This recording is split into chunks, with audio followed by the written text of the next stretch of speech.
السلام عليكم ورحمة الله وبركاته. إن الحمد لله نحمده ونستعينه ونستغفره ونعوذ بالله من شرور أنفسنا ومن سيئات أعمالنا. من يهده الله فلا مضل له ومن يضلل فلا هادي له، وأشهد أن لا إله إلا الله وحده لا شريك له، وأشهد أن محمدا عبده ورسوله. يا أيها الذين آمنوا اتقوا الله حق تقاته ولا تموتن إلا وأنتم مسلمون. يا أيها الناس اتقوا ربكم الذي خلقكم من نفس واحدة وخلق منها زوجها وبث منهما رجالا كثيرا ونساء، واتقوا الله الذي تساءلون به والأرحام إن الله كان عليكم رقيبا. يا أيها الذين آمنوا اتقوا الله وقولوا قولا سديدا يصلح لكم أعمالكم ويغفر لكم ذنوبكم، ومن يطع الله ورسوله فقد فاز فوزا عظيما. أما بعد، فإن أصدق الحديث كتاب الله، وخير الهدي هدي محمد صلى الله عليه وسلم، وشر الأمور محدثاتها وكل محدثة بدعة وكل بدعة ضلالة وكل ضلالة في النار. وبعد، أحبتي الكرام،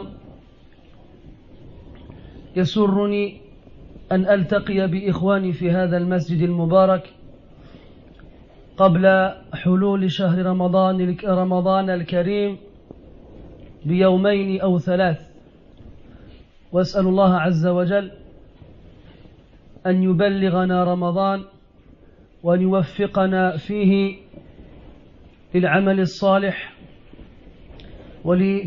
ولتلاوة كتابه العظيم، إنه ولي ذلك والقادر عليه. Mes frères, je suis heureux de me trouver parmi vous aujourd'hui dans cette mosquée bénie avant le début du mois du Ramadan de quelques jours, 2 ou 3. Et on demande à Allah tabaraka wa ta'ala de nous faire atteindre ce mois-ci et de nous accorder la réussite dans l'accomplissement des actions pieuses,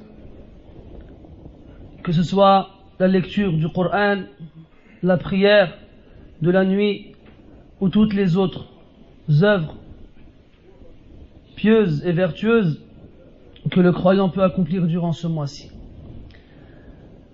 Mes frères, nul ici ignore que le mois du Ramadan est un mois béni qui a été privilégié de par les autres mois de nombreuses façons. C'est le mois dans lequel le Coran a été révélé. C'est un mois dans lequel les portes du paradis sont ouvertes, dans lequel les portes de l'enfer se ferment, dans lequel les plus hargneux des démons sont stoppés et bloqués. C'est un mois dans lequel les bonnes actions sont multipliées, ainsi que les mauvaises. C'est un mois dans lequel le croyant éduque son âme et la dompte dans l'obéissance d'Allah tabaraka wa ta'ala. C'est un mois dans lequel le croyant sème les actions pieuses et vertueuses dont il récoltera les fruits devant Allah tabaraka wa ta'ala. C'est un mois dans lequel des nombreuses actions particulières sont accomplies plus que d'autres. على رأسها قراءة القرآن. En premier lieu, la lecture du Coran. Ibn Abbas radiyallahu anhuma ainsi que Fatima bint Rasulillah sallallahu alayhi wa sallam nous rapportent que Jibril alayhi salam visitait le prophète sallallahu alayhi wa sallam durant le mois de Ramadan, et le prophète sallallahu alayhi wa sallam lui lisait le Coran. Et le prophète alayhi salatu wa sallam était tellement heureux de cette rencontre et du fruit de cette rencontre qu'il manifestait cela par sa générosité immense. Déjà, en temps normal, il était connu comme étant le plus généreux et il ne disait jamais non lorsqu'on lui demandait une chose. Mais lorsque Ramadan venait, il était encore plus généreux que les vents porteurs de bonnes nouvelles. Ramadan est ce mois dans lequel les musulmans oublient leur paresse et leur fainéantise et se lèvent avant la prière de Subh et se couchent tardivement après celle de l'Isha. C'est ce mois dans lequel les musulmans se réunissent dans les mosquées et là on voit les mosquées vivre, ou plutôt malheureusement revivre, car en dehors de l'année nous ne voyons pas une telle motivation et une telle participation à la prière en groupe dans les mosquées, sauf celle à qui Allah a fait miséricorde. Et d'ailleurs, le fait que les mosquées soient pleines et que les gens s'y bousculent et s'y serrent durant le mois de Ramadan est bien une preuve que les shayatines sont enchaînés et stoppés. Le fait que les musulmans retournent au Coran durant le mois de Ramadan et se livrent concurrence dans le nombre de fois qu'ils finissent le Coran est bien une preuve que les shayatines sont enchaînés et stoppés et que les portes de l'enfer sont fermées. Le fait que les musulmans oublient l'avarice durant le mois de Ramadan et n'éprouvent aucune difficulté à mettre leurs mains dans leur bourse et de donner de leur argent pour Allah Azza wa Jal est bien une preuve que les portes du paradis sont ouvertes. Le fait que les musulmans se réunissent lorsque le soleil se couche afin de partager ensemble le repas dans lequel ils rompent ensemble leur jeûne est bien une preuve que ce mois est particulier. Le fait que les musulmans patientent derrière l'imam pendant la prière de Tarawih, qui paraît longue aux yeux de la plupart des musulmans, le fait qu'ils se forcent à tenir debout du premier takbir au dernier taslim afin d'écouter le Coran récité dans la bouche de l'imam, et ce de la première nuit du Ramadan jusqu'à la dernière, afin que devant Allah le jour du jugement il puisse dire: j'ai fait la prière de la nuit avec le Coran entièrement. Car celui qui prie derrière l'imam a bien entendu une récompense plus ou moins équivalente. Tout ceci, mes frères, nous prouve à quel point ce mois est particulier. Et on arrive à une époque où le mois du Ramadan pose des problèmes à certaines personnes. Quel genre de problème? Comme vous le savez, Ramadan arrive cette année au mois d'août. L'année prochaine aussi. L'année d'après, en juillet. Dans quelques années, en juin. Et vous verrez, plus les années passent, et plus on sera confronté à ce genre de problème. Il y a, comme vous le savez, un très court moment entre Al-Isha et Al-Fajr. Alors les gens se demandent comment vont-ils faire pour faire Tarawih? Comment vont-ils faire pour prier cette prière particulière et écouter le Coran durant la nuit? Alors on a certaines personnes qui proposent de faire Salat al-Tarawih ba'da al-Maghrib. Il y a certaines personnes qui proposent à ce qu'on ne lise plus le Coran entièrement pendant le mois de Ramadan. Et là-dessus, il faut savoir que ce n'est pas une condition ni une obligation de finir le Coran pendant Ramadan. Il y en a qui proposent qu'on sépare le nombre de versets à lire pendant la prière, on en lit une partie après l'Isha et une autre avant Al-Fajr, et ainsi de suite. Tout cela vient après certains prétextes, comme quoi les journées sont longues, et là-dessus il n'y a aucun doute, et que les nuits sont courtes, et là-dessus aussi il n'y a aucun doute, que les gens sont fatigués, ça fihi nadar. Parce que quand on a droit à la soirée théâtrale de différentes chaînes, de haute bird, pour pas dire lesquelles en particulier, les gens ne sont pas fatigués. Quand tu vas dehors et tu trouves des affiches, soirée spéciale Ramadan, avec Cheb Truc et Sheikh Foulen, elles sont pleines les salles. Et les gens ne sont pas fatigués. Hajj. إذن il faut savoir بأن الأجور بقدر المشقة, que les récompenses vont avec, entre guillemets, sont conséquentes à la difficulté. كلما شق العمل زاد الأجر.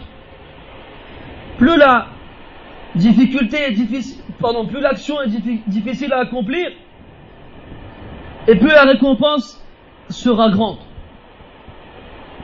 Et plus la récompense elle sera grande. Et qu'est-ce qui pousse le croyant à fournir ses efforts si ce n'est d'obtenir la récompense? ولكن المؤمن يحتاج إلى دوافع. Le croyant, il a besoin de choses qui le pousseront, qui le motiveront à accomplir ses actions. Les versets sont lus et répétés dans les mosquées quelque temps avant le début du Ramadan et pendant tout le mois de Ramadan. شهر رمضان الذي أنزل فيه القرآن إنا أنزلناه في ليلة القدر إنا أنزلناه في ليلة مباركة الآيات. Des versets du Coran qui parlent du mois du Ramadan en général et de certaines nuits particulières. Et les hadiths aussi sont nombreux. من صام رمضان إيمانا واحتسابا من قام رمضان إيمانا واحتسابا ولا خلوف فم الصائم أطيب عند الله من رائحة المسك. الأحاديث, les hadiths qui parlent du Ramadan et de son privilège et de sa vertu. Ils sont répétés inlassablement par les imams et autres muhadir, conférenciers, aux musulmans, afin qu'ils sachent pourquoi ils doivent fournir tous ces efforts. Nous, bi'idhnillah, nous savons que la meilleure partie de cette communauté sont ces trois premières générations. Conformément au hadith où le prophète sallallahu alayhi wa sallam dit خير الناس قرني ثم الذين يلونهم ثم الذين يلونهم. Les meilleurs des gens sont ceux de mon siècle, de mon époque, de ma génération. Des mots synonymes qui ont plus ou moins le même sens. Ceux qui viennent ensuite et ceux qui viennent ensuite. Et Allah tabaraka wa ta'ala a fait l'éloge de ces générations dans le Coran. والسابقون الأولون من المهاجرين والأنصار والذين اتبعوهم بإحسان رضي الله عنهم ورضوا عنه. السابقون الأولون من المهاجرين والأنصار, c'est-à-dire les premiers à avoir devancé parmi les émigrants, les Mécois, wal-Ansar, les Médinois, ainsi que ceux qui les ont suivis de la meilleure façon. Qu'est-ce qu'elle est la conséquence, ou du moins le résultat? Radiyallahu anhum wa radu anhu. Allah est satisfait d'eux et nous sommes satisfaits, ou du moins eux sont satisfaits de lui. Maintenant, quand on parle des Sahaba radiyallahu anhum, on a toujours une petite voix dans la tête qui nous dit « Ouais, mais c'est normal. Ils étaient avec le prophète, alayhi salatu wassalam. Hein? Il l'avait devant lui. Et le prophète, alayhi salatu wassalam, est le meilleur des exemples. Donc forcément, ils ont profité au maximum de sa présence et sont devenus les meilleurs des êtres humains. » Naam. Cette petite voix qui te dit ça, elle a dit vrai. Mais est-ce que le message qu'elle sous-entend, cette petite voix, c'est que que si nous on ne fait pas comme eux, c'est pas grave, vu que les situations sont différentes. Mais, pour nous rappeler à l'ordre, nous avons les musulmans des autres générations, qui comme nous n'ont pas vu le prophète, alayhi salatu wassalam.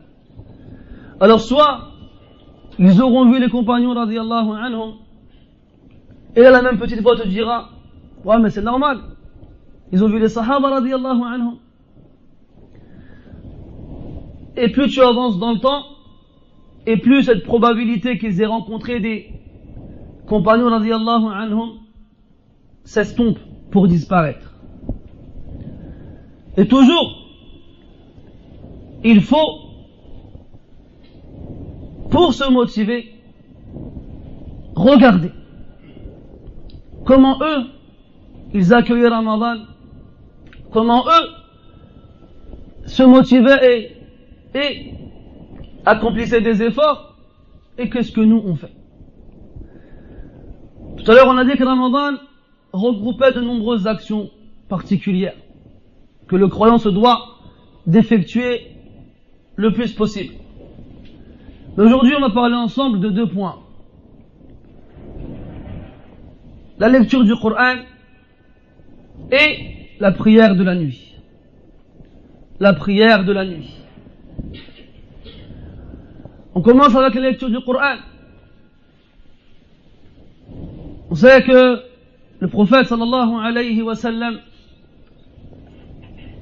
aimait particulièrement lire le Coran.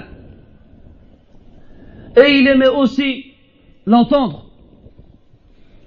Comme le Bukhari nous rapporte d'après Ibn Mas'ud radiyallahu anhu, que le prophète lui a dit alayhi salatu wassalam, Iqra alayya shay'an min al-Qur'an. Lis-moi quelque chose du Coran. Alors Abdullah ibn Mas'ud radiyallahu anhu lui répond, Alayka aqra wa alayka unzil. Est-ce que je vais le lire à toi alors que c'est sur toi qu'il a été révélé? Ou bien à qui il a été révélé? Fois il a dit alayhi salatu wassalam, Inni uhibbu an asma'ahu min ghayri. J'aime l'entendre d'autres que moi. Alors Abdullah ibn Mas'ud radiyallahu anhu commence à lire surat An-Nisa jusqu'à ce qu'il arrive au verset où Allah Ta'ala il dit فَكَيْفَ إِذَا جِئْنَا مِنْ كُلِّ أُمَّةٍ بِشَهِيدٍ وَجِئْنَا بِكَ عَلَى هَؤُلَاءِ شَهِيدًا. Comment seront-ils lorsque nous ferons venir de chaque communauté un témoin et que nous te ferons venir toi comme témoin contre eux? Alors le prophète sallallahu alayhi wa sallam il dit à Abdullah bin Mas'ud radiyallahu anhu, hasbuk. فنظر إليه عبد الله فإذا عيناه تذرفان. Abdullah ibn Mas'ud radiyallahu anhu a regardé le prophète alayhi salatu wassalam et il a vu que ses yeux débordaient de larmes. Dans le Coran, à de nombreuses reprises, Allah tabaraka wa ta'ala nous décrit l'état des pieux, des vertueux, des croyants sincères lorsqu'ils lisent le Coran. À titre d'exemple, dans Surat Al-Anfal, Allah Ta'ala dit إنما المؤمنون الذين إذا ذكر الله وجلت قلوبهم. Certes, les croyants sont ceux qui, lorsqu'Allah leur est évoqué, leur cœur frémit. Dans l'autre verset, Allah Ta'ala il dit تقشعر منه جلود الذين يخشون ربهم. La peau de ceux qui craignent leur Seigneur lorsqu'ils écoutent le Coran frissonne. Et plus précisément, comme on dirait de façon plus courante, ils ont la chair de poule. Ils ont la chair de poule lorsqu'ils écoutent le Coran. Et Allah Ta'ala il dit الذين آمنوا وتطمئن قلوبهم بذكر الله ألا بذكر الله تطمئن القلوب.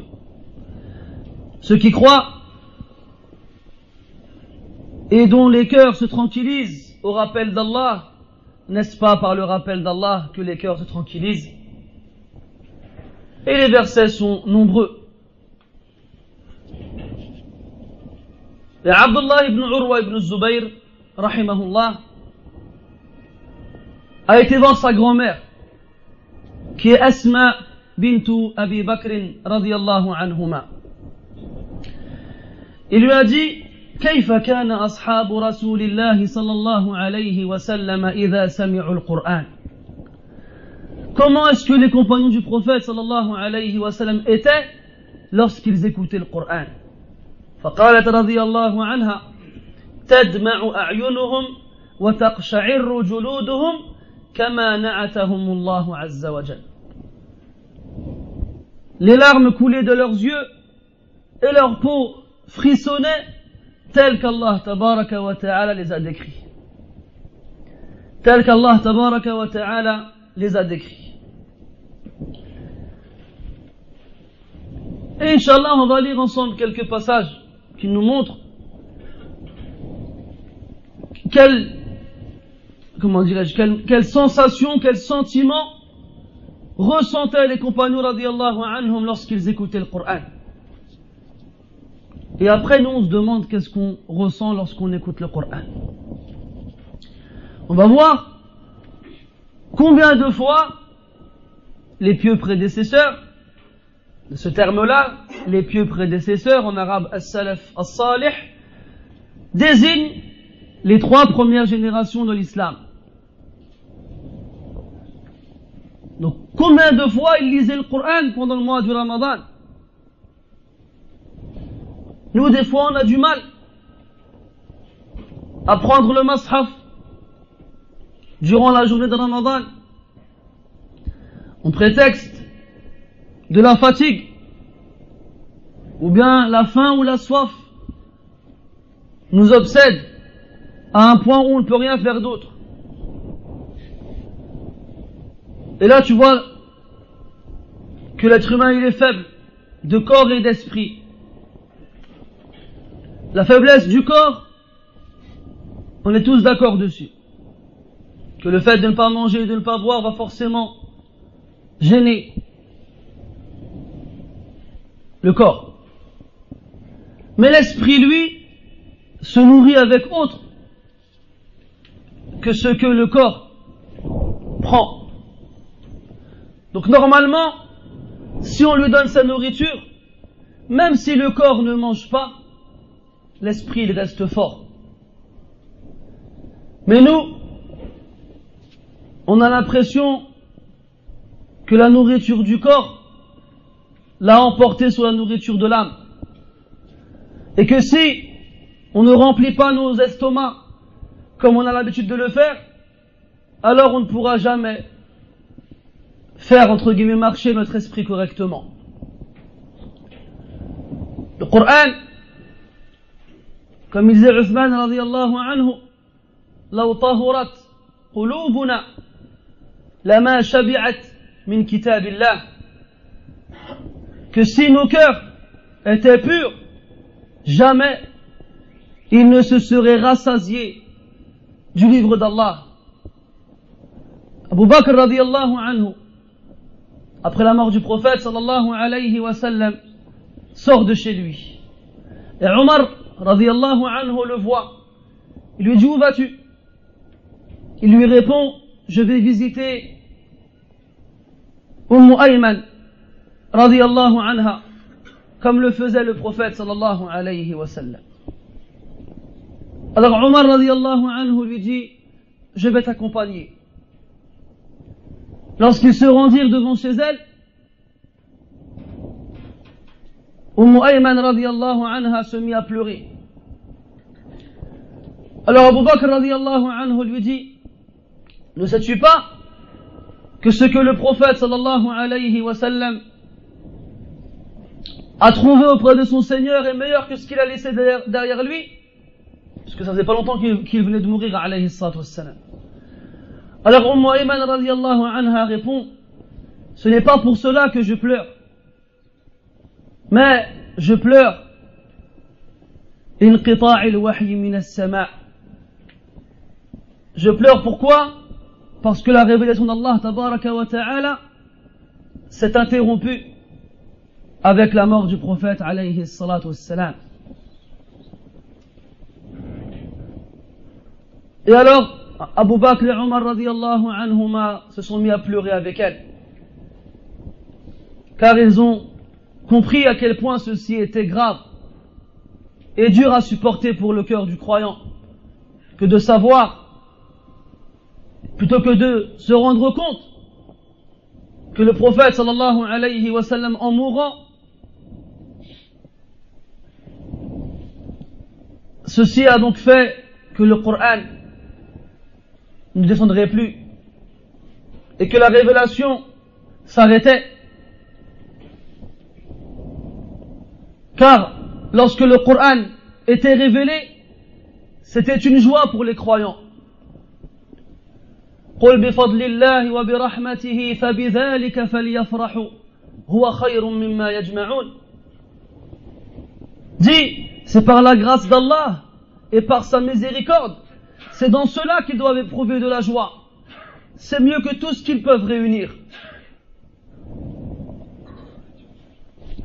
يا أيها الناس قد جاءتكم موعظة من ربكم وشفاء لما في الصدور.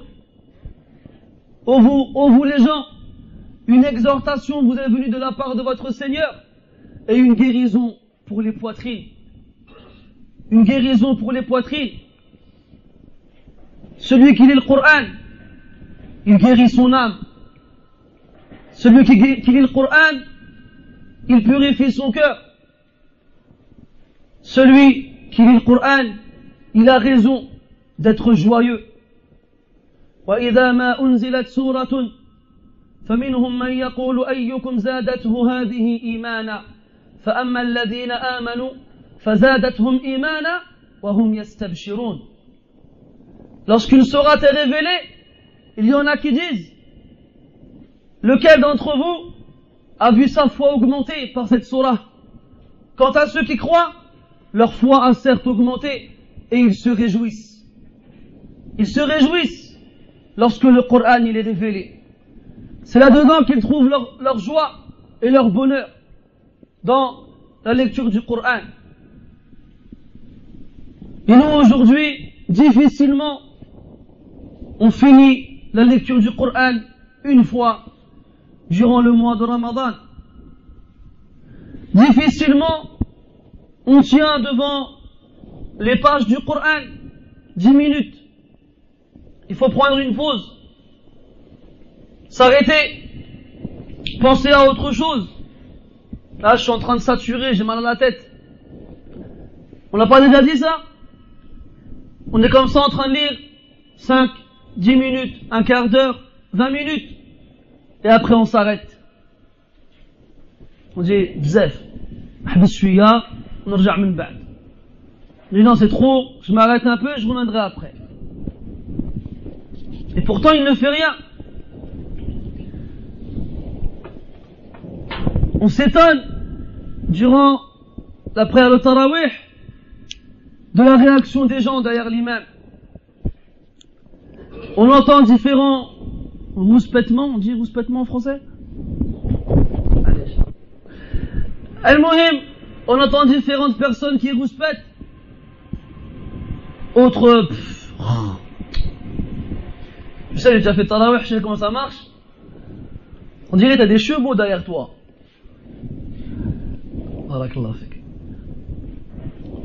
Et les plus courageux d'entre eux, à la fin de la prière, ils viennent te voir et disent, wow, on fait le radis. Tu veux où là? Tu veux être qtlna ou là? Tu veux nous tuer ou quoi?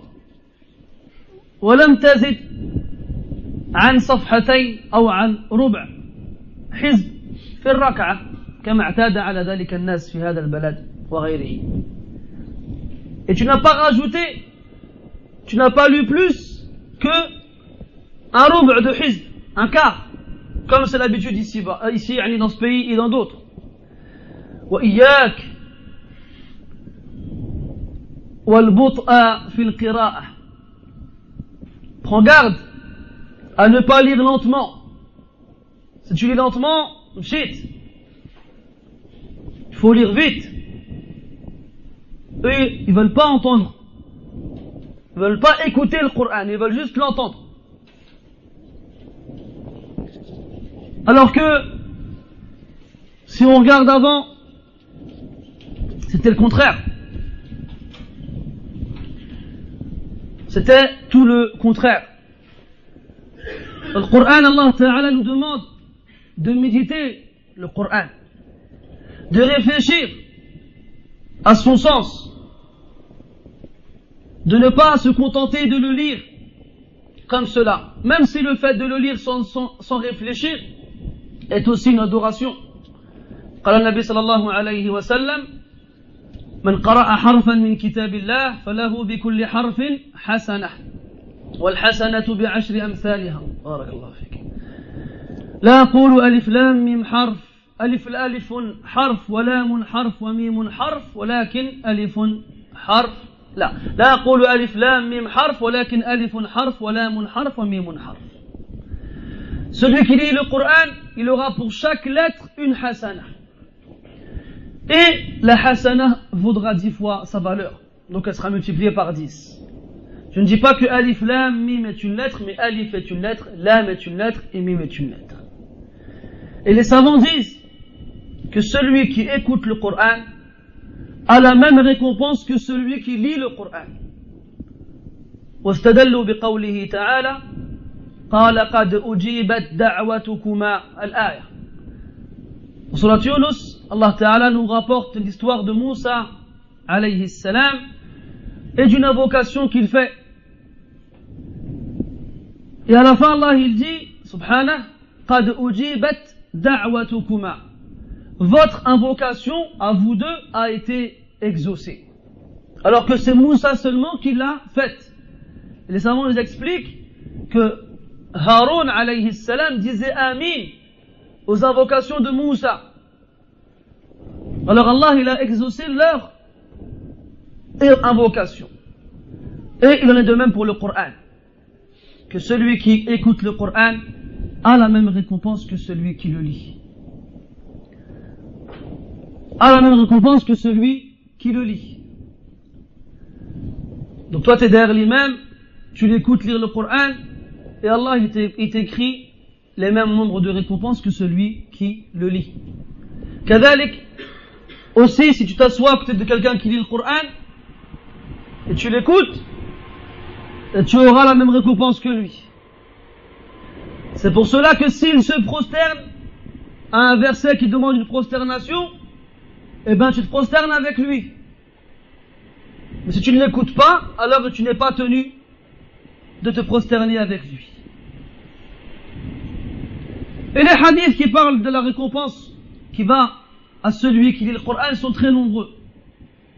Comme le hadith où le prophète sallallahu alayhi wa sallam dit Al-mahiru bil-Qur'ani ma'a as-safarati al-kirami al-barara. Celui qui lit le Coran avec aisance et facilité est avec les anges scribes et nobles. Nobles, hein. والذي يقرأ القرآن ويتتعتع فيه وهو عليه شاق له أجران. Quant à celui qui lit le Coran et qui bégaye, qui hésite, qui a du mal, et pour lui c'est une difficulté, lui il a 2 récompenses. La récompense de la lecture, ajrul qira'a, et la récompense de l'effort fourni malgré la difficulté. Ça c'est une qira'a.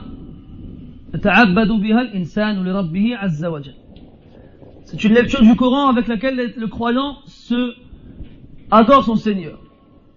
Après on a la lecture du Coran qui demande réflexion, qui demande méditation. Et celle-ci, elle est meilleure que la première.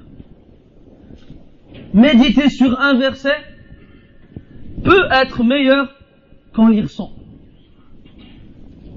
Et ça, les salafs, les pieux prédécesseurs l'avaient bien compris. Omar radiallahu anhu, une nuit, alors qu'il marchait fil Madina, a entendu un homme lire le Coran. Il s'est approché pour écouter ce qu'il récitait. Et l'homme récitait Surat At-Tur. Il était au début de la surah, jusqu'à ce qu'il arrive au verset où Allah tabaraka wa ta'ala dit Inna adhab rabbika lawaqi' ma lahu min dafi'. Certes, le châtiment de ton Seigneur est inéluctable. Yani il arrive. Ma lahu min dafi', rien ne peut le repousser. Alors Omar radiallahu anhu a entendu cela. Il a dit Qasamun wa rabbil ka'bata haq wa rabbil ka'bati haq. C'est certes un serment par le Seigneur de la Kaaba qui est une vérité.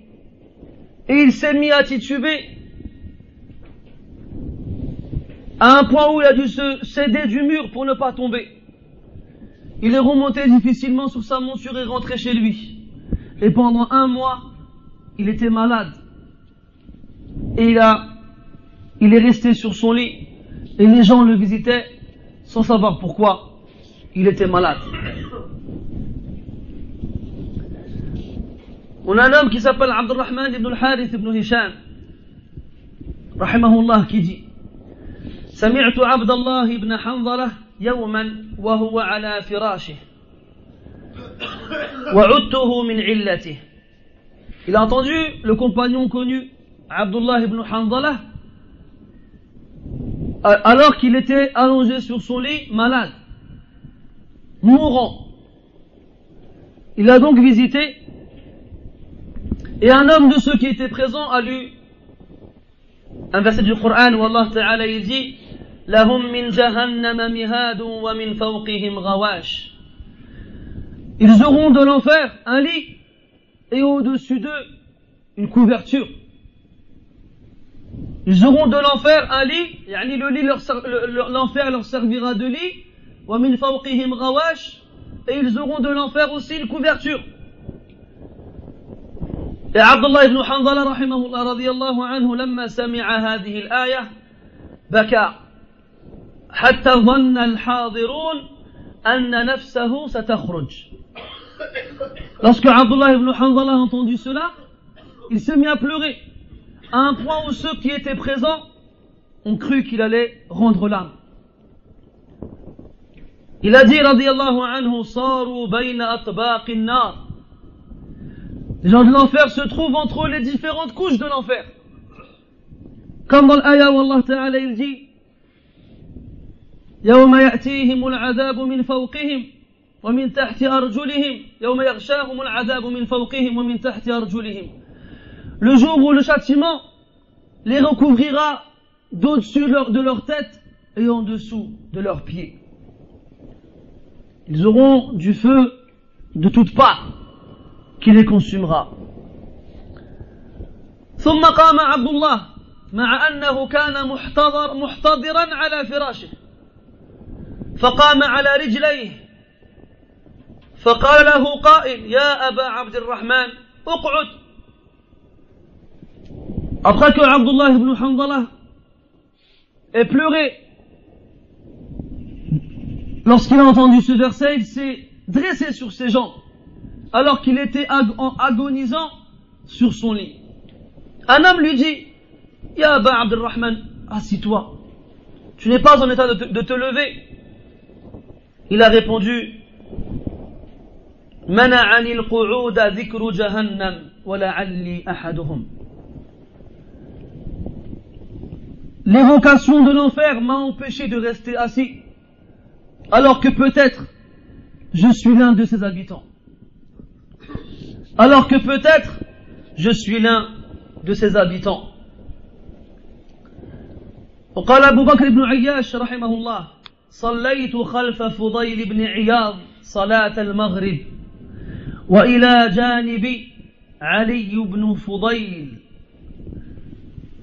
Abu Bakr ibn Ayyash rahimahullah nous dit qu'une fois il a prié la prière del Maghrib derrière Al-Fudayl ibn Iyad, cet homme qu'on appelait Abid al-Haramayn, le dévot des deux endroits sacrés de Mecca et de Medina, tellement il accomplissait une quantité presque surhumaine d'adoration. Donc Abu Bakr ibn Ayyash, il dit qu'il a prié derrière Al-Fudayl ibn Iyad salat al-Maghrib et qu'il avait à ses côtés le fils de Al-Fudayl qui s'appelait Ali. فقرأ الفضيل سورة التكاثر فلما بلغ لترون الجحيم سقط علي مغشيا عليه. Donc Al-Fudayl rahimahullah a lu surat Alhaakum at-Takathur. Cette sourate qu'on apprend lorsqu'on est petit, lorsqu'on commence à faire la prière, une sourate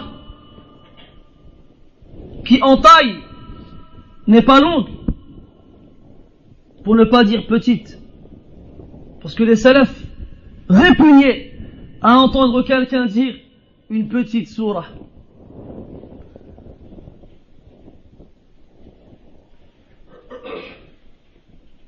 Je l'ai là-dedans mais je ne le retrouve plus. أي نعم. كره أبو العالية رحمه الله أن يقال سورة صغيرة أو قصيرة، وقال لمن سمعه ها أنت أصغر منها وأما القرآن فكله عظيم. Abu al-Aliya rahimahullah répugnait à entendre quelqu'un dire auprès de lui une petite sourate ou bien une sourate courte. Et regardez-nous, on va le dire sans réfléchir, sans penser que ce genre d'adjectif peut être minimisant vis-à-vis du Coran.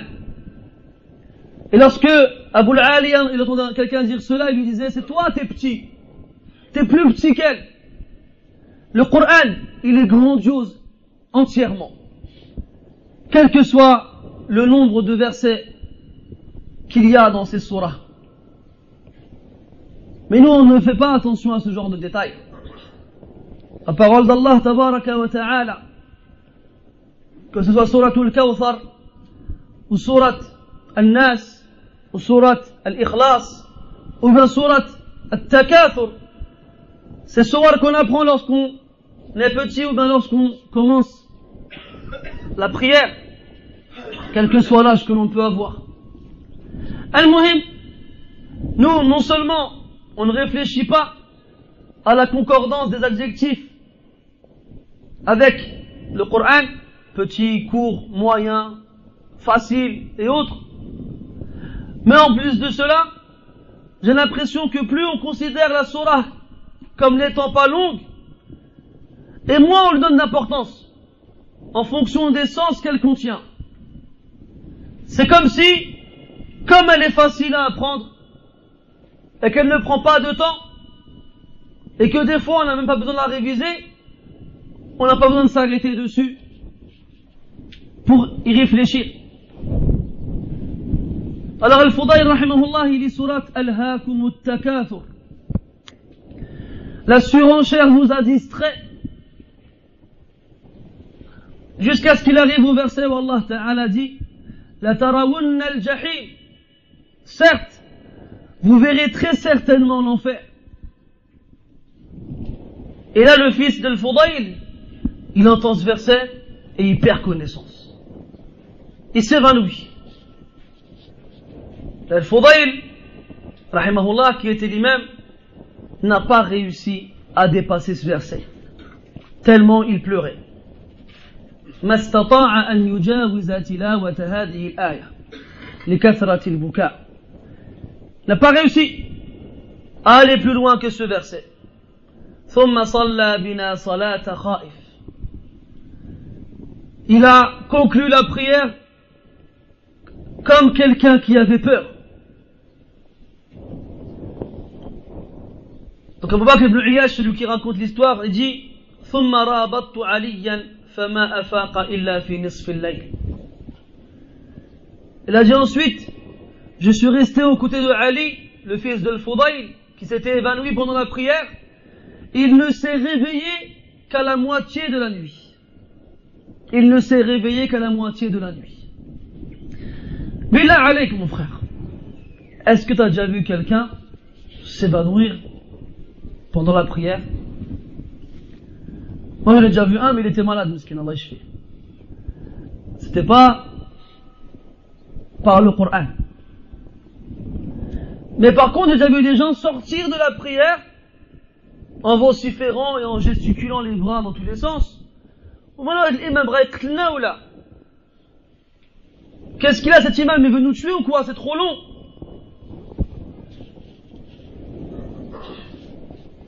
وهذا واقع القرآن في قلوب كثير من المسلمين إلا من رحم الله. Et ça, c'est l'impact que le Coran a dans le cœur de la plupart des musulmans, sauf ceux à qui Allah Ta'ala fait miséricorde. On n'arrive pas à patienter, on n'arrive pas à se délecter, c'est ça le mot, se délecter, yani éprouver du plaisir à l'écoute du Coran.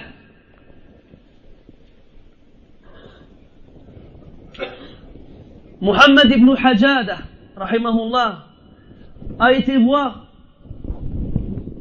l'épouse de Hassan al-Basri, rahimahullah, après sa mort. Et lui a demandé de lui raconter une chose qu'elle avait vue de particulière chez son époux, Al-Hassan al-Basri, rahmatullah alayhi. فقالت رأيته فتح المصحف فرأيت عينيه تسيلان وشفتيه لا تتحركان. C'est-à-dire, je l'ai vu ouvrir le Coran et les larmes coulaient sur ses joues alors que ses lèvres ne bougeaient pas. Alors que ses lèvres ne bougeaient pas. Aujourd'hui, on remarque que les gens, alhamdulillah, n'ont pas trop de difficultés à apprendre le Coran. On remarque que les gens se fixent des objectifs d'apprentissage et qu'ils arrivent plus ou moins à tenir. J'ai lu une parole d'Ibn Mas'ud radiyallahu anhu qui m'a perturbé. Abdullah ibn Mas'ud radiyallahu anhu disait: Inna صعب علينا حفظ القرآن أو حفظ ألفاظ القرآن وسهل علينا العمل به وإن من بعدنا يسهل عليهم حفظ القرآن ويصعب عليهم العمل به. Il disait رضي الله عنه, nous, lui les compagnons رضي الله عنهم, ils avaient du mal à apprendre le Coran, mais ils n'avaient pas de difficulté de le mettre en pratique. Quant à ceux qui viendront après nous, ils n'auront pas de mal à l'apprendre, mais ils auront du mal à le mettre en pratique. Abdullah ibn Mas'ud, toujours radiyallahu anhu, disait: Kayfa bikum idha kathura qurra'ukum wa qalla fuqaha'ukum. Comment serez-vous lorsque vous aurez énormément de lecteurs du Coran, mais très peu de savants? Va sur internet, Islamway, la page des Qurra, la page des lecteurs. Tu vas en trouver des centaines. Des fois, tu t'étonnes de trouver des lecteurs dans des pays perdus au fin fond de nulle part. Reviens il y a de ça 30 ans, à une échelle mondiale, ils étaient peu les Qurra, qui avaient une réputation. On avait Abd al-Basit, Abd al-Samad, al-Manshawi, al-Husari. On avait le Hudayfi et Ali Jabr. Rahmatullah ala al-Jami'. C'était plus ou moins ceux qui étaient connus il y a de ça longtemps. Maintenant, aujourd'hui, on a des dizaines et des dizaines et des dizaines. Et on en parle entre nous comme on parlerait de joueurs de foot. Ah, lui, il est trop bien, t'es fou, lui, il est mieux. Mais non, lui, il est pas bien, c'est lui qui est bien. Toi, t'es là, si tu lis le Fatiha sans faire 5 fautes, c'est bien. Et t'es en train de dire, ouais, maintenant, lui, il sait pas lire, lui, il est mieux que lui, et ainsi de suite. Al-Muhim, on se rend compte que le Coran, il y a vraiment, dans nos cœurs, peu de valeur. Et on aura beau dire tout ce qu'on voudra, comme quoi ce n'est pas vrai. Al-Waqi', hein, la réalité nous prouve le contraire. Vous vous souvenez quand on avait vu aux informations, je sais plus qui avait pris un Coran et qui l'avait donné à manger à des porcs, hein? Ou bien un autre qui s'est mis à uriner sur le Coran. Personne n'a oublié ces images. Vous vous souvenez l'effet que ça a provoqué chez les musulmans? Des manifestations, des cris, des révoltes. Ce qui pourrait laisser croire que le Coran a de la valeur dans leur cœur. Et pourtant, beaucoup de ces musulmans qui se sont énervés et qui ont crié et qui ont manifesté et qui ont écrit des lettres et qui sont passés à la télé pour se plaindre, lorsqu'on leur lit le Coran, ils ne ressentent rien.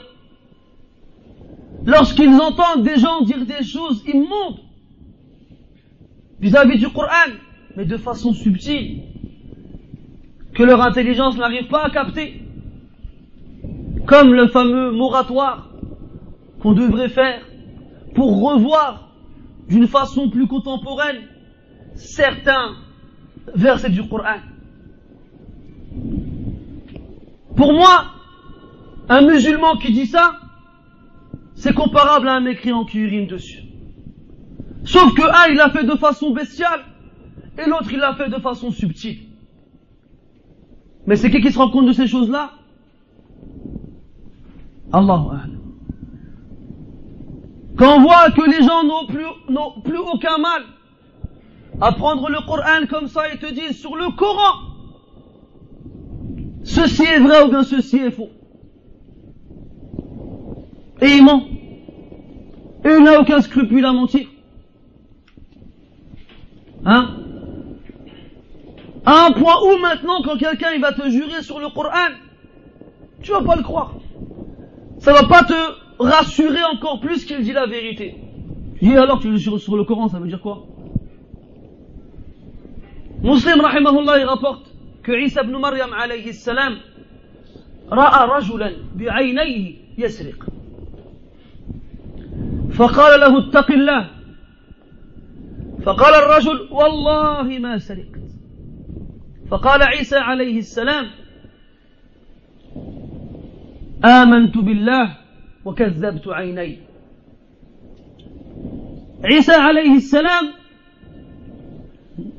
ce noble prophète et messager, a vu un homme voler avec ses yeux. Il l'a vu. Un homme voler quelque chose. Il lui a dit, crains Allah. Alors l'homme, il lui a répondu, par Allah, je n'ai pas volé. Alors Isa alayhi salam, il a dit, je crois en Allah et je renie mes yeux. Je renie ce que mes yeux ont vu. Pourquoi? Parce que jurer par Allah Azza wa Jal, ce n'est pas rien. Ce n'est pas rien. C'est la parole d'Allah subhanahu wa ta'ala. Et le Coran, donc c'est sa parole. Et il y en a qui n'ont aucun mal à jurer sur le Coran. Aujourd'hui, dans les quartiers, on a les jeunes, ils nous ont inventé toute une ribambelle de façons de jurer différentes. Sur la Mecque, sur le Coran de la Mecque, sur le Coran tout seul. Après, on a droit aux yeux et aux têtes de leur père et de leur mère et de leurs sœurs et de leurs frères. Et des fois, quand il veut bien insister, il dit sur les yeux de ma petite sœur qui est morte. Pourquoi est-ce que quand elle est morte, c'est plus fort que quand elle est vivante? Et tout ça, c'est du shirk asghar wal iyadu billah. Et tout ça, c'est du shirk asghar wal iyadu billah. Jurer par autre qu'Allah subhanahu wa ta'ala. Man halafa bi ghayri Allahi faqad kafara aw ashrak. Ou kama qala alayhi salatu wassalam. Celui qui jure par autre qu'Allah, il a soit mécru, soit fait de l'association. Et les savants ont déterminé qu'il s'agissait de la petite association. Walakin, Ibn Taymiyyah rahimahullah, il dit qu'Allah Ta'ala ne pardonne pas le shirk, qu'il soit petit ou bien qu'il soit grand. Sauf si on s'en repent, bien sûr. Man taba taba Allahu alayh. Celui qui se repent, Allah Ta'ala il accepte son repentir. Mais celui qui meurt sur du petit shirk, Allah ne lui pardonne pas le petit shirk. لعموم قوله تعالى إن الله لا يغفر أن يشرك به والنكرة في سياق النفي يفيد العموم. D'après le contexte général du verset où Allah Ta'ala dit Allah ne pardonne pas à ce qu'on lui associe quoi que ce soit. Et là, c'est indéfini. Et c'est dans un contexte de négation, Allah il ne pardonne pas.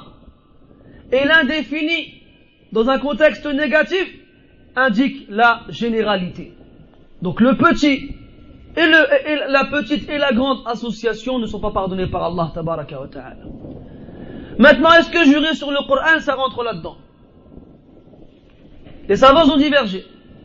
Il y en a qui disent que celui qui jure sur le Coran en ayant la conviction que c'est la parole d'Allah Ta'ala, c'est permis, parce que la parole d'Allah est un de ses attributs, et qu'on peut jurer sur les attributs d'Allah Azza wa Jal.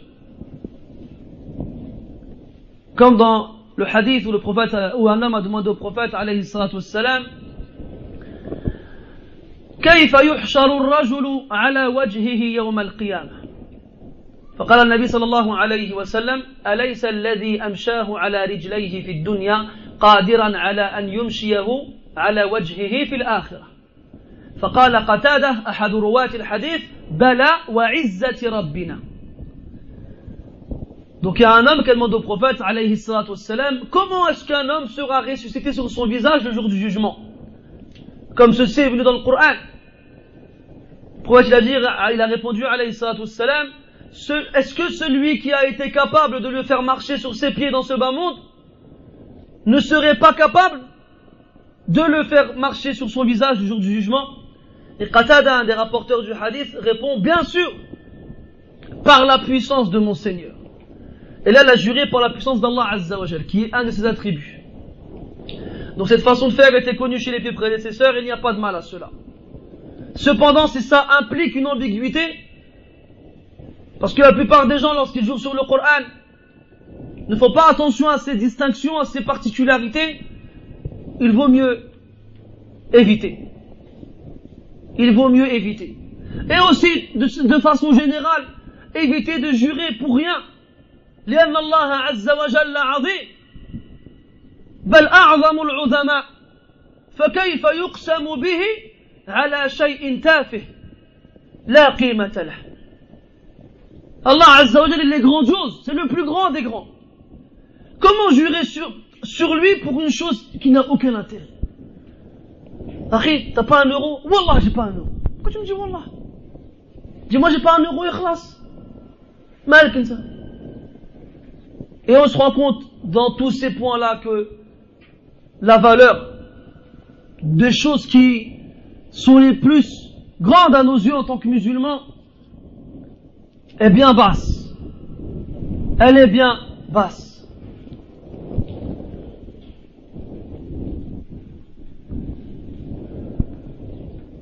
Et Ramadan, aujourd'hui, qui devrait nous montrer que cette valeur, que le Coran, il a une valeur dans nos cœurs. Et bien aujourd'hui, même dans le Ramadan, on ne le voit plus. Les mosquées, la plupart d'entre elles, ne restent pas ouvertes durant la journée. Ahlus Soufa, ou Ahlus Soufa, les Sahaba radiallahu anhum qui étaient pauvres à l'époque du prophète alayhi salatu wassalam et qui vivaient dans la mosquée. On les appelait Ahlus Soufa, ou Soufa. Pendant le mois de Ramadan, ils ne sortaient pas de la mosquée. Ils restaient à la mosquée toute la journée.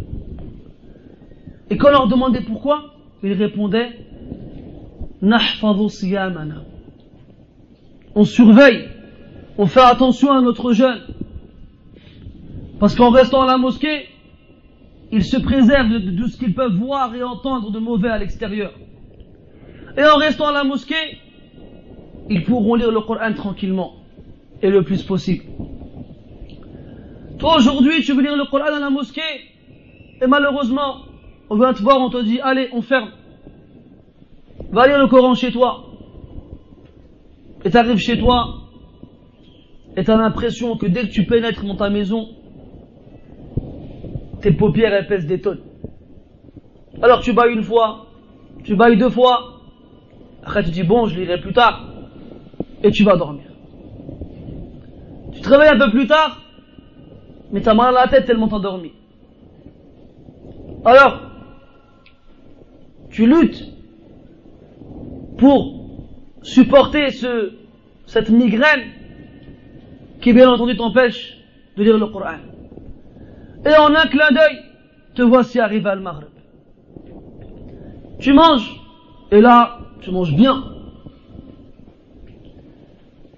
Et lorsque l'heure de Tarawih arrive, comme tu as trop mangé, tu fais la rak'atayn. Et c'est dur. C'est lourd. وشغلك الشاغل الذي يدور في بالك وهو متى يختم الإمام تلك الركعتين. Et ta préoccupation principale, c'est dans ta tête, quand est-ce qu'il va finir ces rak'atayn? Et tu es en train de te dire, mais c'est grave long. Je pensais pas que le Coran c'était long comme ça. Et quand il arrive à Sabbih isma rabbika al-a'la, là la prière elle est khafifa. Ça y est, t'es plus lourd. Et les imams, lorsqu'ils arrivent à Sabbih, derrière eux ils ont des serpents. Pourquoi? Parce que tout le monde reste le Coran à ce moment-là. Et quand tu arrives à la fin, tu entends tout le temps Suhuf Ibrahim. Et c'est encore pire quand tu arrives à Surat Nas. D'où les serpents. Mais quand tu étais dans l'Anfal et dans Tawbah, كأنك بمفردك في الصحراء ما خلفك أحد. Quand tu es dans les sourates qui sont au début du Coran, alors il n'y a plus personne. Et des fois tu te trompes et tu te sens seul. Tu as envie de leur dire aidez-moi. Mais il n'y a personne pour t'aider. Mais quand tu arrives à Amma, tu n'as que des huffaz. Tu n'as que des huffaz. العلماء قالوا لا يجوز القدح في النيات. لا يجوز أن تشك في نية أحد.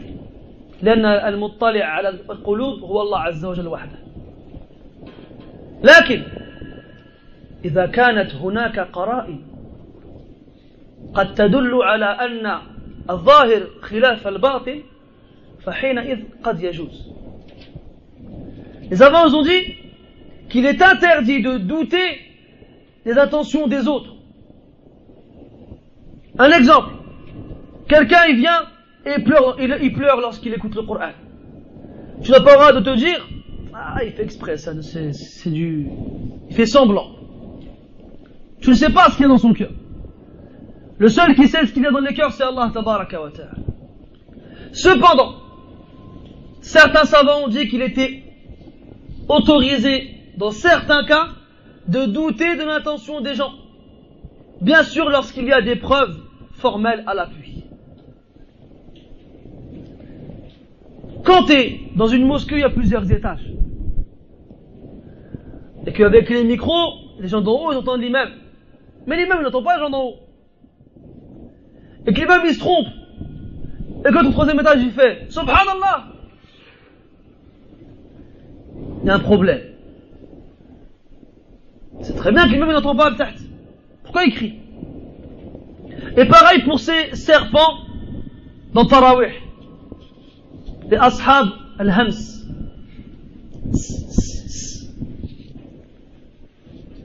Vous étiez où?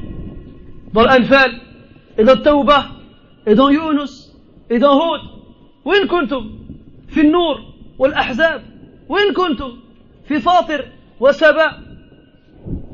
Vous vous cachiez où? Vous êtes ressortis quand on arrivait à Amma Yatasa'aloun? Mushkila.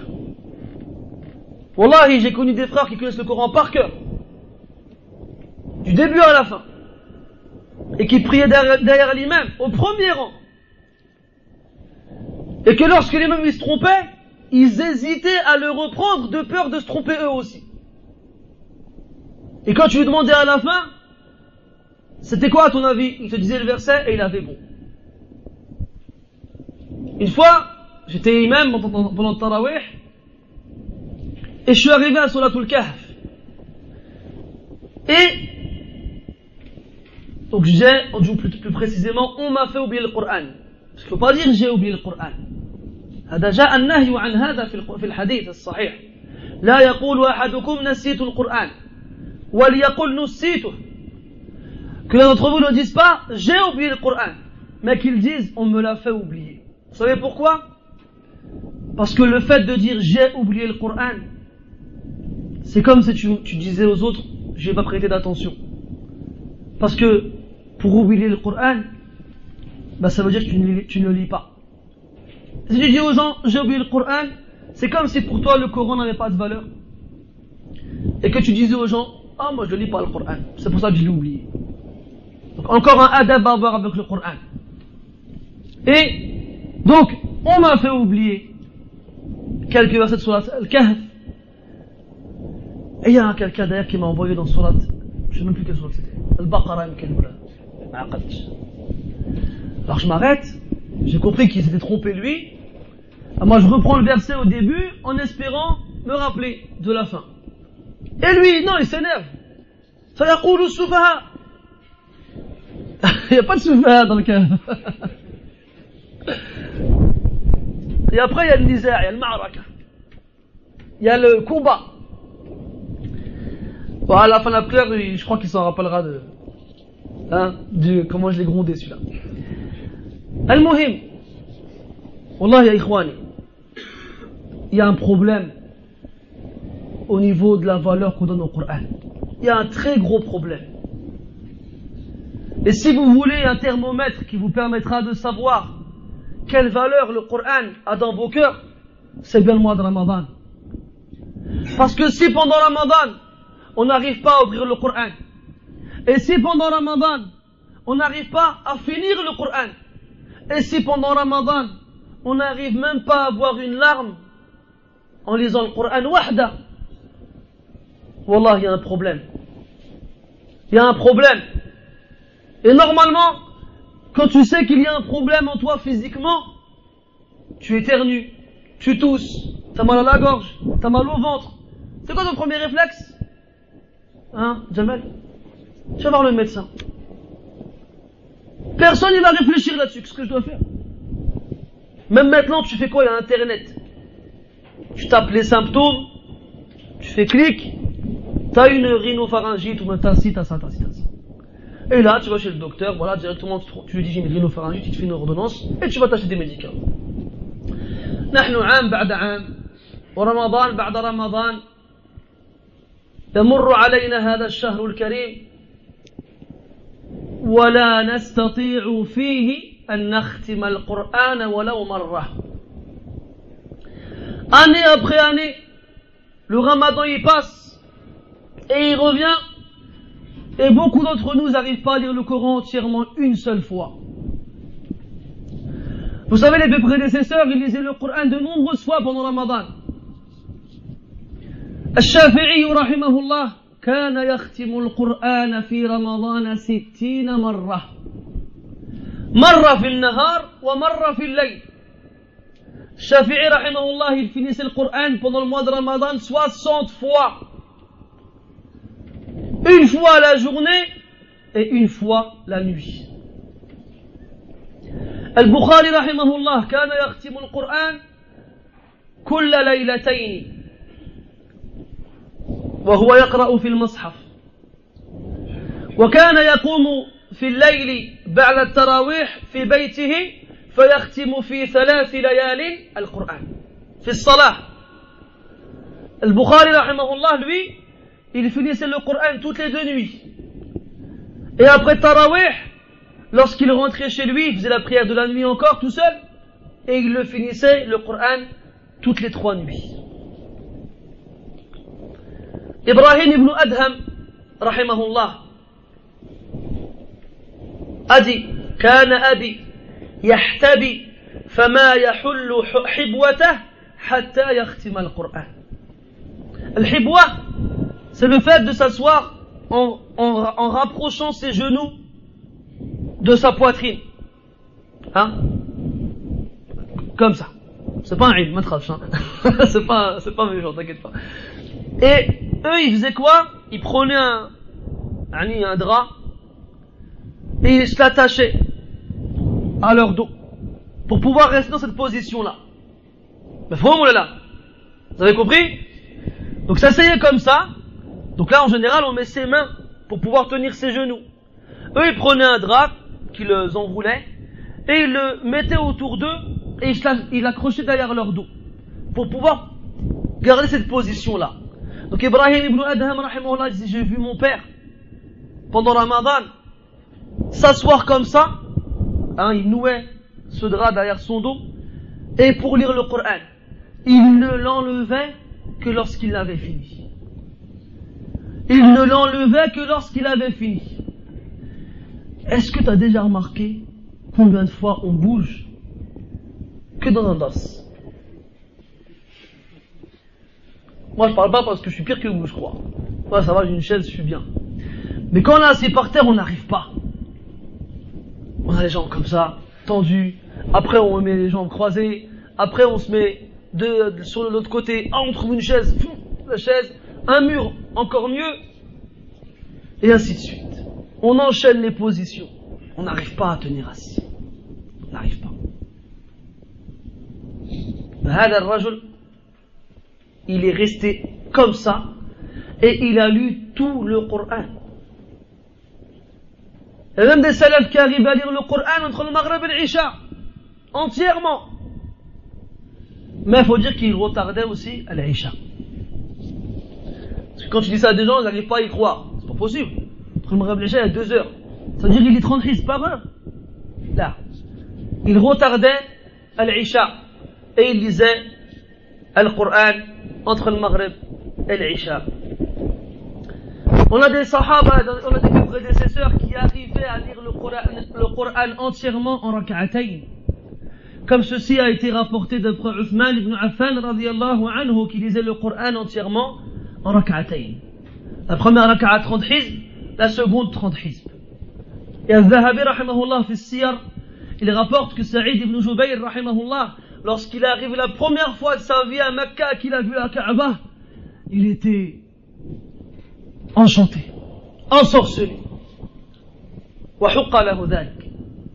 Il était dans un nuage, je vois la Kaaba. Alors il a ouvert rak'atayn, il a commencé rak'atayn, il s'est dit: je vais faire rak'atayn comme j'ai jamais fait rak'atayn. Il a commencé avec le Baqarah, Alif Lam Mim, Al-Ayat. Et Nsarasu, il s'est oublié jusqu'à ce qu'il est arrivé à Surat An-Nas. Yani il a lu le Coran entièrement en une rak'a. Toi t'es comme ça, Allahu Akbar, Al-Fatiha, ila akhirih. Quand tu dis bon, le Kawthar ou bien An-Nas? Hein? Ceux qui rigolent, c'est ceux qui se disent ça. Tu dis bon, on a lu le Kawthar tout à l'heure, il me reste Idha Ja et Qul Huwa Allahu Ahad. C'est laquelle la plus longue? Aïwa. J'ai envie de vous dire, mais ça va vous faire mal. Mais je vais vous dire quand même. أفمن هذا الحديث تعجبون وتضحكون ولا تبكون وأنتم سامدون. Est-ce de cette parole que vous vous étonnez et vous rigolez et vous ne pleurez pas? Ça devrait nous faire mal d'entendre ça normalement. Et nous on rigole. La valeur du Coran, elle est où dans nos cœurs? La parole d'Allah tabaraka wa ta'ala, la parole de ton Créateur, la parole de celui qui décidera est-ce que tu finiras éternellement au paradis ou en enfer. Aïwa. Comme Al-Fudayl rahimahullah il disait, بقدر ما يصغر الذنب عندك يكبر عند الله أو يعظم عند الله. En fonction de la taille que tu donneras au péché, si pour toi le péché il est petit, ma'alish, comme on a l'habitude de dire, et bien auprès d'Allah il sera immense. Auprès d'Allah Ta'ala il sera immense.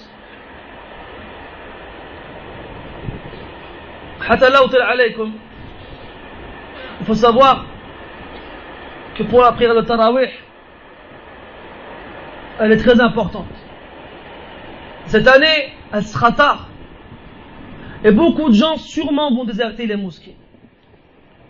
Et beaucoup de gens iront voir les imams en les suppliant de diminuer la quantité de lecture qu'ils feront pendant la prière. Beaucoup de responsables de mosquées s'éreintent afin de trouver des imams qui lisent correctement le Coran, avec une belle voix, qui prononcent bien les lettres et qui appliquent les règles. Mais les gens ils veulent plus de ça. On s'en fiche nous de ça. Nous on veut wahad, jbed.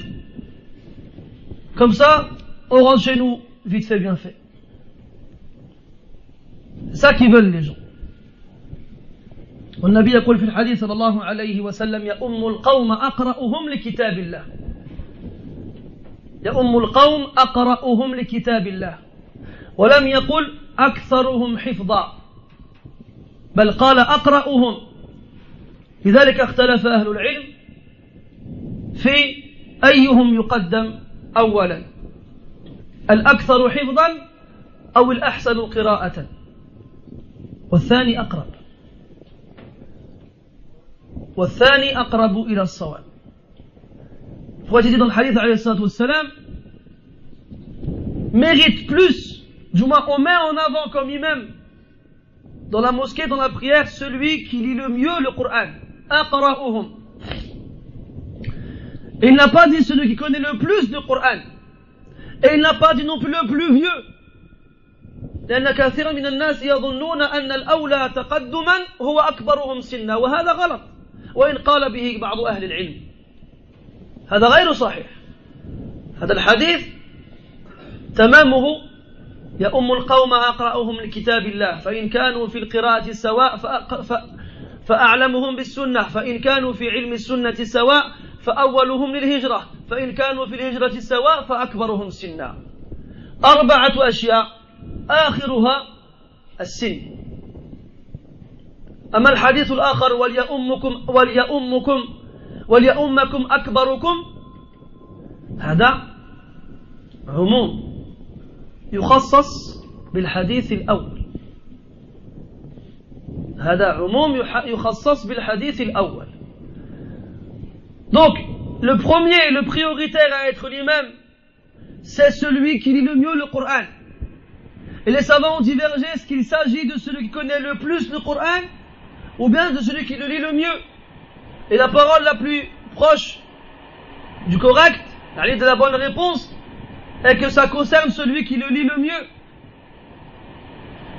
Pas celui qui connaît le plus, mais qui ne le lit pas bien, et pas celui qui est le plus vieux. Parce que le prophète dit dans le hadith, alayhi salatu wassalam, est l'imam des gens, celui qui lit le mieux le Coran. S'ils lisent de la même façon le Coran, alors celui qui connaît le plus la Sunna. S'ils connaissent la Sunna pareil, alors le premier à avoir fait la hijra. La vraie hijra, pas la fausse. الانتقال من بلاد الكفر إلى بلاد الإسلام مش العكس. Et enfin, ils ont fait la hijra en même temps, alors le plus vieux d'entre eux. Et des fois tu vas dans les mosquées, l'imam il n'est pas là, alors le muazzin, j'ai jamais compris pourquoi c'était le muazzin qui choisissait l'imam. Je sais pas où ils ont trouvé ça, Allahu alam. Peut-être il y a un hadith, madri, ou peut-être, je sais pas. Al-Muhim, le muazzin il se lève et il cherche, bon allez toi, vas-y. Pourquoi lui? Parce qu'il est le plus vieux.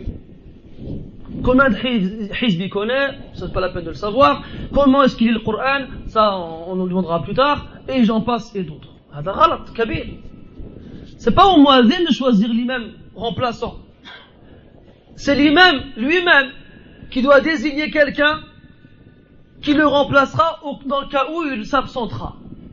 أما أي واحد يأتي ويتقدم ويصلي وهو لا يحسن القراءة وليس له حفظ قوي ولا هذا لا يجوز له أن يتقدم بل يحرم عليه أن يتقدم. Comme dans certaines mosquées on voit des gens, on ne les connaît même pas, ils se lèvent, ils se dirigent vers le mihrab et puis ils commencent la prière alors qu'ils ne savent pas lire correctement et ils ne connaissent pas beaucoup de Coran et d'autres. Celui-là n'a pas le droit de se mettre devant les autres dans la prière, il n'a pas le droit. Al-Muhim, il faut, mes frères, profiter de ce mois et faire que chaque mois de Ramadan qui passe soit meilleur que celui qui l'a précédé. Si tu as réussi à lire le Coran une fois l'année dernière, alors lis-le 2 fois cette année. Si tu l'as lu 2 fois l'année dernière, alors lis-le 3 fois. Si tu l'as lu 3 fois l'année dernière, lis-le 4 fois, wa hakada. Et fais tarawih entièrement à la mosquée. Prie avec l'imam. Car celui qui fait la prière avec l'imam jusqu'à la fin, kutiba lahu ajru qiyam layla. Allah il lui écrit la récompense de la nuit entière en prière. Et celui qui prie l'Isha en jama'a, Allah il lui compte la moitié de la nuit en récompense de prière surérogatoire. Et celui qui prie le Fajr en jama'a, Allah il lui compte la prière entière, la nuit entière de récompense en prière surérogatoire. Et lorsque le Maghrib arrive, mangez peu. Ne vous faites pas avoir par la faim. Tu te rendras compte qu'en mangeant un peu, la faim elle disparaîtra. Tu manges tes 3 dattes avec un verre de lait, c'est bon, t'es reparti pour un tour. Mais nous non. Shabakia, Maqrout, Harira, et d'autres. Et on pose. Et là, respect à la maman qui a battu le record du monde d'aller-retour entre la cuisine et la salle à manger en moins de 10 minutes. Et aussi, une table tellement pleine que tu n'as même pas de place pour poser ton verre. Wesh, Ramadan, les ta'am, ou les siyam. Ramadan, c'est pour manger ou c'est pour s'abstenir de manger? C'est pas ça l'objectif, de passer une journée à supporter la faim pour que lorsque le Maghrib il arrive, on mange. Là, كتب عليكم الصيام كما كتب على الذين من قبلكم لعلكم تتقون. Le jeûne vous a été prescrit comme il a été prescrit à ceux qui vous ont devancé, afin que vous atteigniez la piété. C'est ça le maqsoud. أن تكون تقيا, أن تكون متقيا, وأن تعرف فضل الله عليك حيث منع غيرك. فأنت تأكل وتشرب متى شئت, والفقير لا يمكن له ذلك. فأنت إذا امتنعت من الأكل والشرب في هذه الأيام عرفت ما يعيشه الفقير من المسلمين فازددت شكرا لله على هذه النعم وازددت حبا لهؤلاء المساكين. هذا بعض فوائد هذا الشهر. Lorsque tu jeûnes et que tu connais la faim, là tu remercies Allah pour les jours où tu manges à ta faim. Tu dis subhanallah, si Allah ne m'avait pas donné ce que j'ai d'habitude, je vivrais ça tous les jours. Alors tu es encore plus reconnaissant envers Allah Azza wa Jal. Et en plus de cela, tu te dis, tu penses à ces gens qui vivent cela tous les jours de l'année. Et tu te dis subhanallah, les pauvres, ils vivent cette difficulté tous les jours. Alors tu es plus reconnaissant envers Allah et tu aimes plus les pauvres et ceux qui n'ont pas les moyens dont toi tu disposes.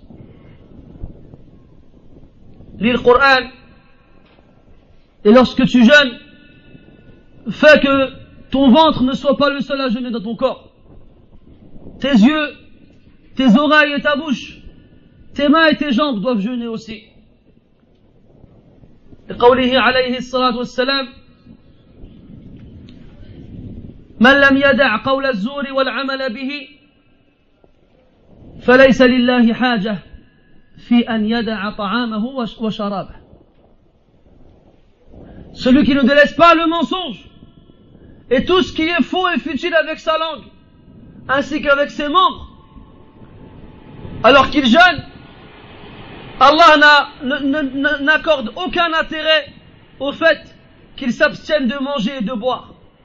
وقال النبي صلى الله عليه وسلم رب صائم ليس له من صيامه إلا الجوع والعطش ورب قائم ليس له من قيامه إلا السهر. Il y a des jeûneurs qui ne récolteront de leur jeûne que la faim et la soif. Et il y a des gens qui prient la nuit et ils ne gagneront de leur prière nocturne que la fatigue. As-sahar wa ta'ab, la veillée et la fatigue. Tu te rends compte? Tu passes des longues journées à jeûner, mais tu jeûnes comme ça. Et tu ne t'abstiens pas de mentir, d'insulter, de faire du mal. Ou bien tu viens faire tarawih à la mosquée et pareil. Quand tu pries, tu regardes le plafond. T'as jamais pensé à regarder le plafond dans ta vie à la mosquée que quand tu fais la prière. Et t'arrives devant Allah et tu vois une porte du paradis qui s'ouvre et qui s'appelle Ar-Rayyan. Et il y a un ange qui appelle Aïna as-Sa'imun. Où sont ceux qui ont jeûné? Et les jeûneurs, ils se lèvent et se dirigent vers elle. Et toi, tu restes assis. Et tu dis, Allah, moi aussi j'ai jeûné. Et Allah, il te dit, t'as jeûné certes, mais t'as jeûné pour rien. Si, t'as jeûné pour avoir faim et soif. Alors fais attention à ne pas faire partie de ces gens-là le jour du jugement. Et fais que ton jeûne te soit utile. Et que ta prière te soit utile. Et que ta lecture du Coran te soit utile. Et fais attention à ce que ce ramadan ne soit pas comme tes jours autres que le ramadan. Comme il disait Jabir ibn Abdullah, Iyaka an yakuna yawma fitrika wa yawmu sawmika sawa'an. Fais attention à ce que le jour où tu jeûnes ne soit pas pareil au jour où tu ne jeûnes pas. Il y a des gens, quand ils jeûnent, la seule différence que l'on voit, c'est qu'ils ne mangent pas et qu'ils ne boivent pas. Sinon, ils sont pareils que quand ils ne jeûnent pas. Fais attention.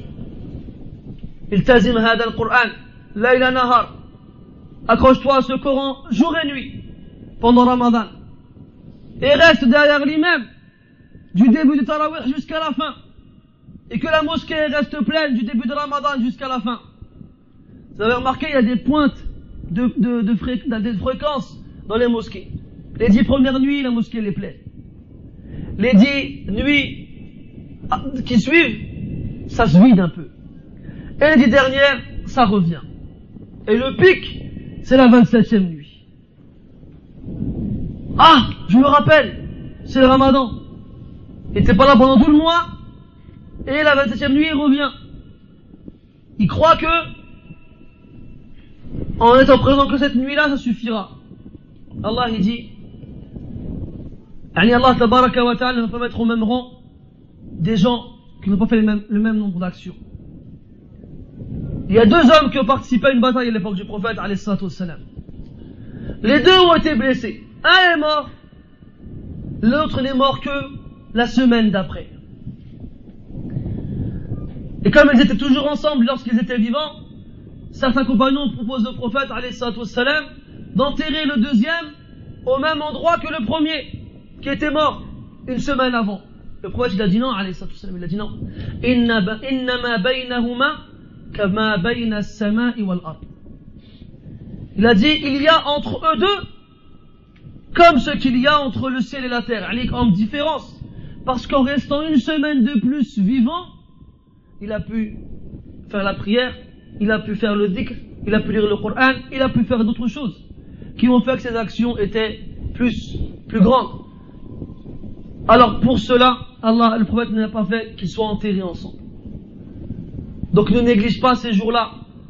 Il n'y en a que 30 ou 29 ayyaman ma'doudat, des nombres comptés qui passent à une vitesse surprenante. Ne te dis pas je vais attendre un petit peu, je vais m'y mettre. Là. Et fais chaque ramadan comme si c'était le dernier. Tu ne sais pas si l'année prochaine tu seras vivant ou pas. نسأل الله تبارك وتعالى أن يوفقنا في هذا الشهر العظيم لقراءة القرآن على الوجه الذي يرضيه عنا ولصلاة الليل والناس نيام، ونسأله تبارك وتعالى أن يجعلنا من المخلصين، ونسأله سبحانه أن يشكر الإخوة القائمين على هذا المسجد لما يحرصون عليه من الخير والدعوة إلى الله. سبحانك اللهم وبحمدك أشهد أن لا إله إلا أنت نستغفرك ونتوب إليك، وصلى الله وسلم وبارك على محمد وعلى آله وأصحابه أجمعين وبارك الله فيكم. Et on m'a chargé de vous prévenir qu'il y avait un repas qui était préparé pour vous, Inch'Allah Ta'ala. Donc ne partez pas et joignez-vous à nous. Barakallahu fikum. Amin.